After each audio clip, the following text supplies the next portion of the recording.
This channel does not promote any violent, harmful, or illegal activities. All content provided by this channel is meant for an educational purpose only.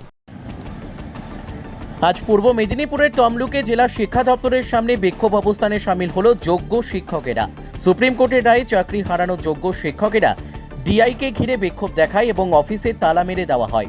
চাকরি হারানো যোগ্য শিক্ষকদের দাবি, যোগ্যদের panel প্রকাশ করতে হবে এবং বেতন চালু করতে হবে। আজ সকাল 10টা থেকে তমলুক জেলা শিক্ষা দপ্তরের অফিসের সামনে প্রায় 2000 চাকরি হারানো শিক্ষকেরা জমায়েত হন। পরে তালা লাগিয়ে বিক্ষোভ অবস্থান শুরু হয়। পরে তমলুকের মানিকতলায় মেছেদা হলদিয়া রাজ্য সড়কে টায়ার জ্বালিয়ে বিক্ষোভ ও অবরোধ শুরু হয়। পৌঁছে দিতে চাইছি যে সমস্ত শিক্ষকরা কাল পর্যন্ত আপনাদের শিক্ষক ছিলেন, আজও আছেন এবং আগামী দিন থাকবেন কিনা সেটা সময় বলে দেবে। কিন্তু ঘটনা হচ্ছে যে এখনো পর্যন্ত আমরা আমাদের পক্ষ থেকে বা দপ্তরের পক্ষ থেকে কোনো রিটিন বার্তা দিইনি যে আপনাদের স্কুলে যাওয়া বন্ধ করতে হবে। তারপরে আসি স্যালারির পক্ষ। স্যালারি বন্ধ হওয়ার কোনো বার্তা কি আপনারা পেয়েছেন? আমাদের কাছ থেকে কোনো রিটিন ইনস্ট্রাকশন আপনারা পেয়েছেন? পাননি এখনো। তাহলে এত অডিট হওয়ার কি আছে যে আপনাদের স্যালারি বন্ধ হয়ে যাবে? আরে আমার পক্ষ থেকে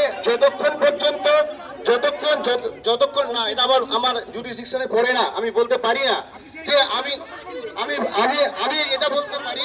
আমি মাসাউদা প্লিজ হাত জোড়া করছি আপনাদের কাছে, আমি হাত জোড়া করছি আপনাদের কাছে যে আমার যতটা বলার জুরিসডিকশন আমি ঠিক ততটাই বলতে পারবো, তার বাইরে আমি কিছু বলতে পারবো না। আমি যেটা বলছি আপনারা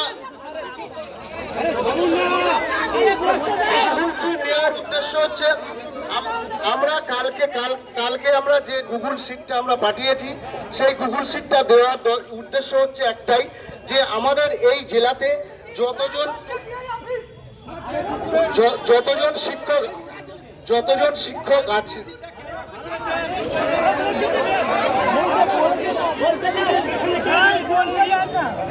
আমরা সরল কথা শুনে নেই, সিগনেচার করতে হবে যে উনি রিসিভ করবেন তো বটে, রিটিন দিতে হবে।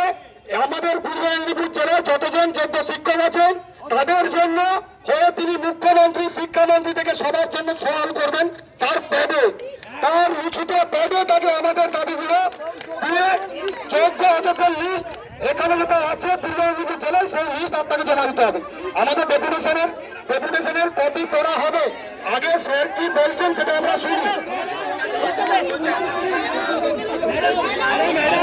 একটু বলি কথা, সবাই প্রত্যেকেই বলতে চাইছেন, প্রত্যেকের অনেক বক্তব্য রয়েছে, সেটা তো স্বাভাবিক, এটা অস্বাভাবিক কিছু নয়। কিন্তু আমি তো ডিআই কে বক্তব্য বলতে হবে এবং আপনারা এইরকম 1000-2000 মানুষ এখানে রয়েছেন, এখানে আপনারা শুনবেন। কিন্তু ঘটনা হচ্ছে আমার কতটা জুরিসডিকশন, আমি কতটা বলতে পারবো, কতটা বললে আপনার